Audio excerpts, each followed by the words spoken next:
கையில் இந்த மெஷர்மெண்ட் வந்து ஸ்லீவ் லென்த் வந்து the sleeve length Dங்கிற மெஷர்மெண்ட்டை நம்ம ஸ்லீவ் லென்த்தாக குறிச்சுக்குவோம்.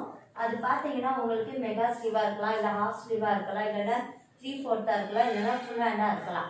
ஸோ நமக்கு ஸ்லீவ் லென்த்து அந்த எல்போ வர இடத்துலேருந்து, அதாவது நமக்கு ஷோல்டர் பாயிண்ட் வரதுலேருந்து நீங்கள் ஸ்லீவ் லென்த்தை குறிச்சிக்கிறீங்க. நீங்கள் எந்த ஸ்லீவாக இருந்தாலும் அதனோட ஸ்லீவ் லென்த்து நம்ம டீன்னு கொடுத்துக்கிறது. அதுக்கப்புறம் உங்களுக்கு நெக்கோட மெஷர்மெண்ட் ஈன்னு இருக்கும். அது வந்து ஒருத்தரோட கழுத்து சுற்றளவு நம்ம எடுத்துக்கணும். சொல்லு. நெக்ஸ்ட் பார்த்தீங்கன்னா ஈங்கிற மெஷர்மெண்ட் என்னன்னு பார்த்தீங்கன்னா ஃப்ரண்ட் நெக்கு. நமக்கு நெக்கோட டெப்த் வந்து எவ்வளோ வேணும், நமக்கு எவ்வளோ வேணுங்கிறத நம்ம குறிச்சிக்கலாம். இன்கேஸ் 4 இருக்கலாம், இல்லை 5 இருக்கலாம், இன்னும் கொஞ்சம் டீப்னா 5.5 இருக்கலாம். இந்த ஃப்ரண்ட் நெக் மெஷர்மெண்ட்டை நம்ம ஈன்னு குறிச்சிக்கிறோம். இதே மாதிரி ஷோல்டர்ல இருந்து பேக் சைடில் வச்சு நெக்கோட மெஷர்மெண்ட்டை குறிச்சிக்கிறது E1 அப்படின்னு நம்ம குறிச்சிக்கிறோம்.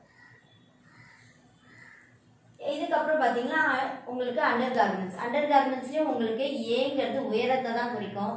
ஆனால் இடுப்புலேருந்து எடுத்துக்கிறீங்க. இடுப்புலேருந்து உங்களுக்கு தேவையான உயரம்.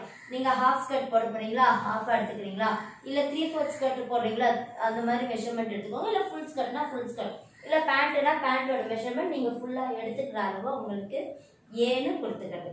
அதாவது உங்களுக்கு நீங்கள் என்ன ட்ரெஸ் போடுறீங்களோ அந்த ட்ரெஸ்ஸோட ஹைட்டை மென்ஷன் பண்ணுறது ஏ. அடுத்தது பார்த்தீங்கன்னா பிங்கிற மெஷர்மெண்ட். பி வந்து இடுப்பு சுற்றளவு. நீங்கள் வேஸ்ட் எங்கே நீங்கள் கட்டுறீங்களோ, நீங்கள் ஸ்கர்ட்டாக இருக்கட்டும் பேண்ட்டாக இருக்கட்டும், நீங்கள் எந்த இடத்துல கட்டுறீங்களோ அந்த இடத்துல பகுதியில் நீங்கள் வந்து இடுப்பு சுற்றளவுன்னு எடுக்கணும். வேஸ்ட் சர்க்கம்ஃபரன்ஸ் இது. நெக்ஸ்ட் பார்த்தீங்கன்னா சீட் சர்க்கம்ஃபரன்ஸ். சீட்டுங்கிறது உங்களுக்கு இடுப்புக்கு கீழ் பகுதி. இடுப்புக்கு கீழே நமக்கு கொஞ்சம் கேப் இருக்கும், அந்த ஷேப் இருக்கும். அந்த ஷேப் இருக்கிற ஹிப் பகுதிக்கு கீழே இருக்கிற இடத்த நீங்கள் குறிச்சிக்கிறது சீட் சர்க்கம்ஃபரன்ஸ். இது வந்து நமக்கு சீன்னு நம்ம மென்ஷன் பண்ணிக்கிறோம். அடுத்தது பார்த்தீங்கன்னா ஈங்கிற அளவு பார்த்தீங்கன்னா கணுக்கால் சுற்றளவு. கீழே கால் நம்ம கொலுசு போடுற இடத்த அந்த இடத்துக்கு நமக்கு தேவையான லூஸை நம்ம சுற்றி எடுத்துக்கிறோம். அதனோட அளவு தான் நம்ம ஈன்னு மென்ஷன் பண்ணிக்குவோம். ஸோ இந்த மாதிரி உங்களுக்கு அண்டர் கார்மெண்ட்ஸில் ஏ, பி, சி அப்புறம் ஈங்கிற மெஷர்மெண்ட் உங்களுக்கு கிடைக்கும்.